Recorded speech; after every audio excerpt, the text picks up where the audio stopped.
Hi friends, welcome to our channel. మా మంచి శ్రీవల్లి. ఇప్పుడు మనం కోడిగుడ్లతో ఆవకాయ పచ్చడి చేసుకుందాం. ఒక 3 కోడిగుడ్లు తీసుకుందాం. 1 టీ స్పూన్ ఆవాలు, 1 టీ స్పూన్ మెంతులు, కొంచెం పసుపు, వెల్లుల్లి రెబ్బలు కొన్ని, రుచికి సరిపడా ఉప్పు, కారం, 50 గ్రాముల నూనె. ఇప్పుడు ఈ ఆవాలు మెంతులు వేయించుకుందాం. స్టవ్ లో ఫ్లేమ్లో ఉంచుకొని వేయించుకుందాం.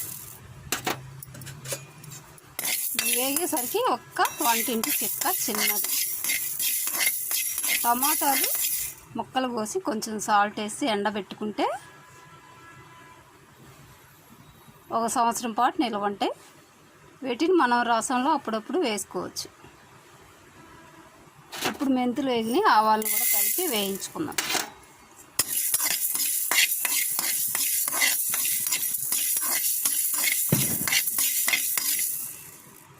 ఇవి వేగిని.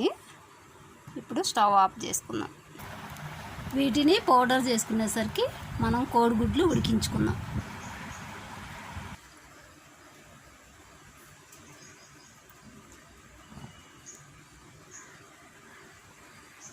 ఇప్పుడు 15 నిమిషాలు అయింది. కోడిగుడ్లు ఉడికేసి స్టవ్ ఆఫ్ చేసుకుందాం. వీటిని ఇప్పుడు సన్నీటిలో వేద్దాం.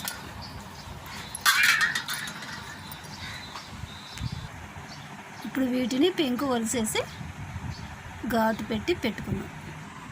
ఇలా చిన్నగా ఒక ఘాటు పెట్టి ఉంచుకుంటే సరిపోద్ది. ఇప్పుడు స్టవ్ పై బాండి పెట్టుకొని వీటిని వేయించుకుందాం. ఇప్పుడు నూనె వేసుకుందాం.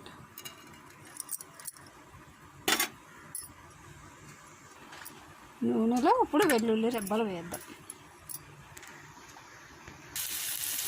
ఇప్పుడు కోడిగుడ్లు కూడా వేసి బాగా వేయించుకుందాం.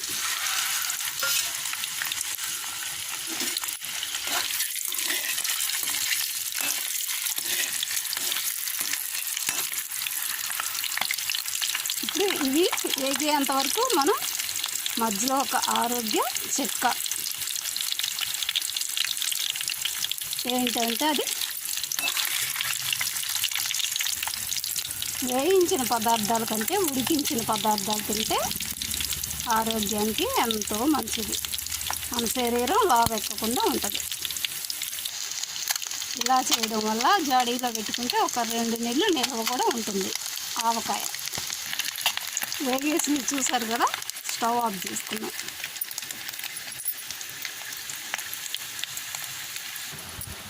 ఇప్పుడు ఇందులో కొంచెం పసుపు వేసుకుందాం. అలాగే మెంతులు ఆవాలు పౌడర్ వేసుకుందాం. రుచికి సరిపడా ఉప్పు కారం కూడా వేసేసుకుందాం. వీటన్నిటిని బాగా కలవాలి.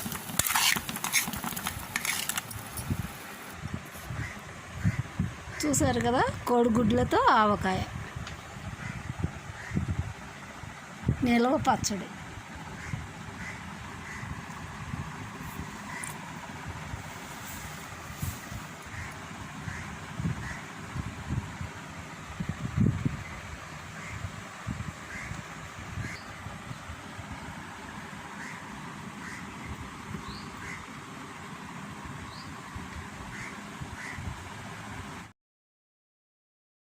మా వీడియోస్ మీకు నచ్చినట్లయితే లైక్ చేయండి, షేర్ చేయండి, తప్పకుండా సబ్స్క్రైబ్ చేయండి. Thank you for watching.